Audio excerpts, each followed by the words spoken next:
अर्जुन को दुविधा की स्थिति में देखकर श्री कृष्ण भगवान ने उनसे कहा कि हे अर्जुन, तुम इस प्रकार की दुर्बलता क्यों दिखा रहे हो?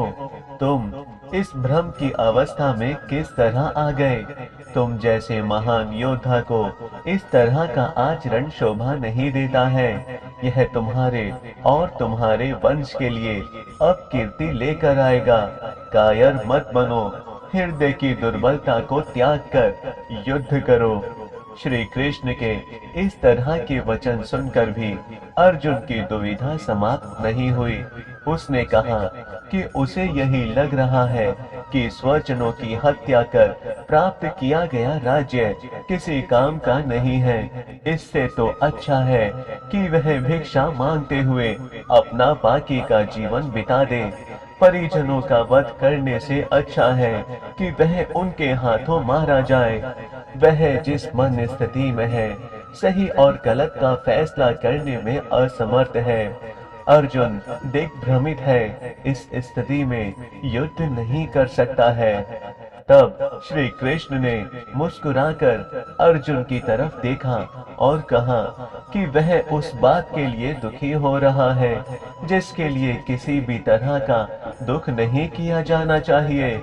समझदार लोग जीवित या मृत दोनों का ही शोक नहीं मनाते हैं। कोई भी ऐसा समय नहीं था जब इस युद्ध भूमि में एकत्रित लोग ना रहे हों। भविष्य में भी ऐसा नहीं होगा कि यह लोग ना रहे। मृत्यु अंत नहीं है अर्जुन, केवल एक बदलाव है। जैसे कि एक मनुष्य जन्म लेने के बाद बाल्यावस्था, युवावस्था और फिर वृद्धावस्था को प्राप्त होता है, उसी प्रकार आत्मा पुराने शरीर को त्याग कर कर्म के अनुसार नया शरीर धारण करती है। अतः मृत्यु होने पर शरीर मरता है, आत्मा दूसरा शरीर धारण कर लेती है। जो मनुष्य अपने वास्तविक स्वरूप को समझते हैं, वह मृत्यु का शोक नहीं करते हैं। जो वस्तु नाशवान है, उसे किसी भी प्रकार से नहीं बचाया जा सकता है, उसका अंत निश्चित है। जो वस्तु अविनाशी है, उसका कभी भी अंत नहीं होता है।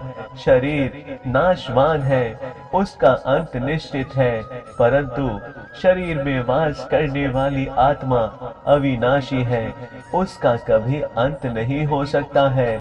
अतः जो व्यक्ति यह मानता है कि आत्मा का अंत हो सकता है और वह उसे समाप्त कर सकता है, वह भ्रम की अवस्था में है। आत्मा का ना जन्म होता है और ना ही मृत्यु, इसका निर्माण ना कभी हुआ है और ना कभी होगा।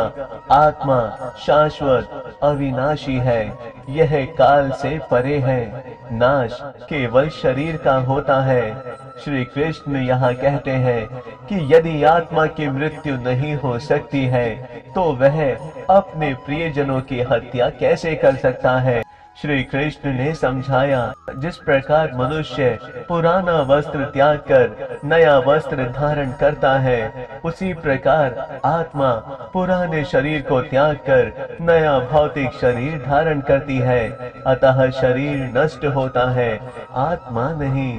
आत्मा को ना शस्त्र काट सकता है, ना अग्नि जला सकती है, इसे ना जल डुबो सकता है, ना भिगो सकता है और ना ही वायु सुखा सकती है। अतः आत्मा ही सत्य है। तुम इस बात के लिए शोक ना करो कि यहाँ उपस्थित योद्धा मारे जाएंगे। अर्जुन को आत्मा की अमरता का ज्ञान देने के बाद श्री कृष्ण ने अर्जुन को उसके कर्तव्य का बोध कराया।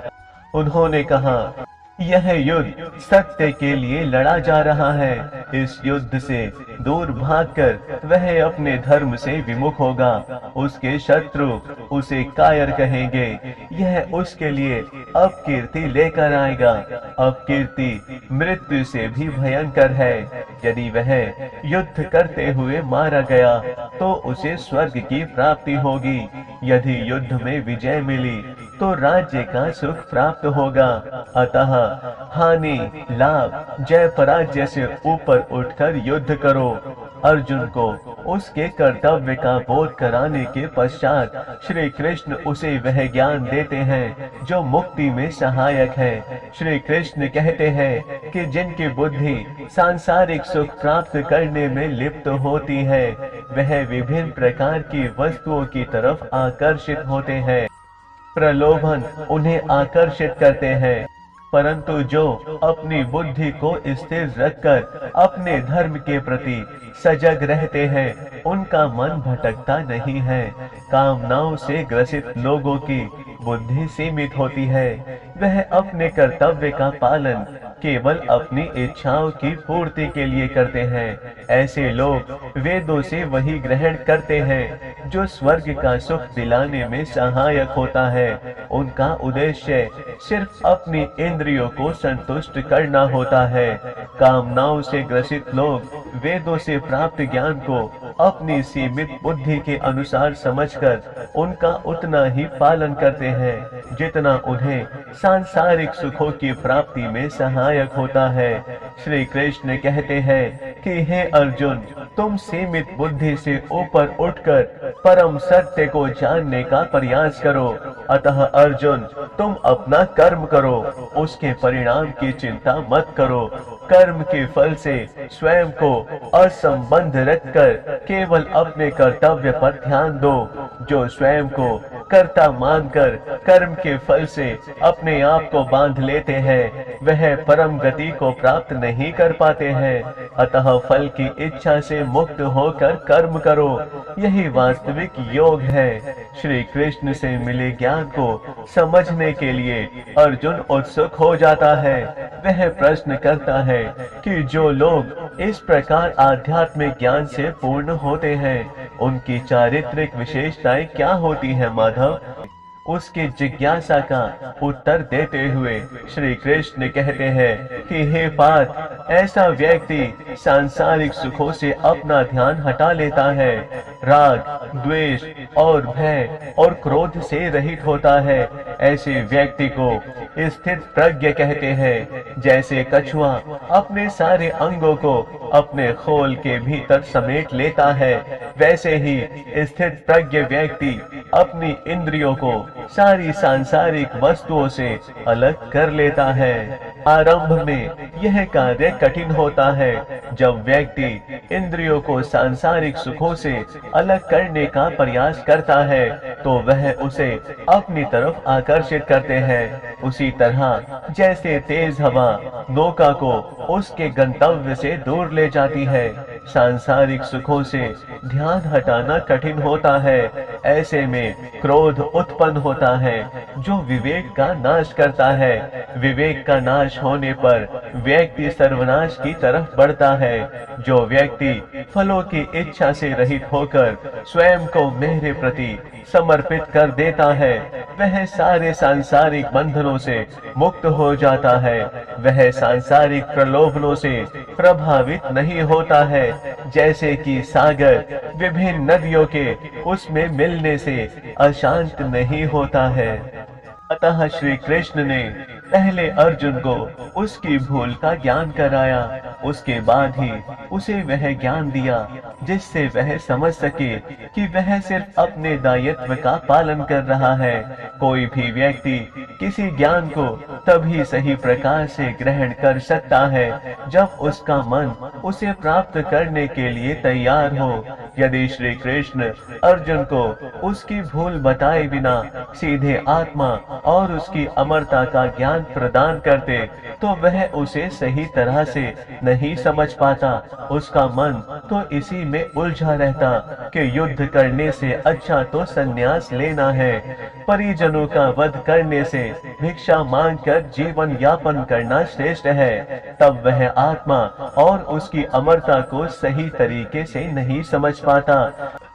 भगवान श्री कृष्ण ने सबसे पहले उसे यह बताया कि जिसे वह श्रेष्ठ समझ रहा है वह सिर्फ अपने कर्तव्य से भागना है। जब अर्जुन ने यह बात स्वीकार कर ली कि वास्तव में वह दिग्भ्रमित हो गया था, तब वह आत्मा और उसकी अमरता को उस रूप में समझ पाया जिस रूप में वह उसके कर्तव्य के पालन में सहायक था। बहुत से लोग अक्सर अपने कर्तव्य को सही तरीके से नहीं समझ पाते हैं। जब ऐसा होता है तब वह भ्रमित हो जाते हैं। तब वह उस काम को अपना कर्तव्य समझ लेते हैं जो उनका कर्तव्य नहीं है। भगवत गीता में एक शब्द है स्वधर्म। अतः स्वधर्म को समझकर ही अपने कर्तव्य को समझा जा सकता है। स्वधर्म का मतलब है कि व्यक्ति को उन कर्मों का पालन करना चाहिए जो उसके आधुनिक समाज और समय के साथ मेल खाते हैं, जो सामाजिक संतुलन, नैतिकता और यथार्थता को बनाए रखते हैं। अतः अपने कर्तव्य का पालन करने वाला समाज में सही और नैतिक रूप से योगदान करता है। इससे समाज की व्यवस्था बनी रहती है। अपने कर्तव्य का पालन व्यक्तिगत संतुष्टि और समृद्धि की ओर ले जाता है। राधे राधे।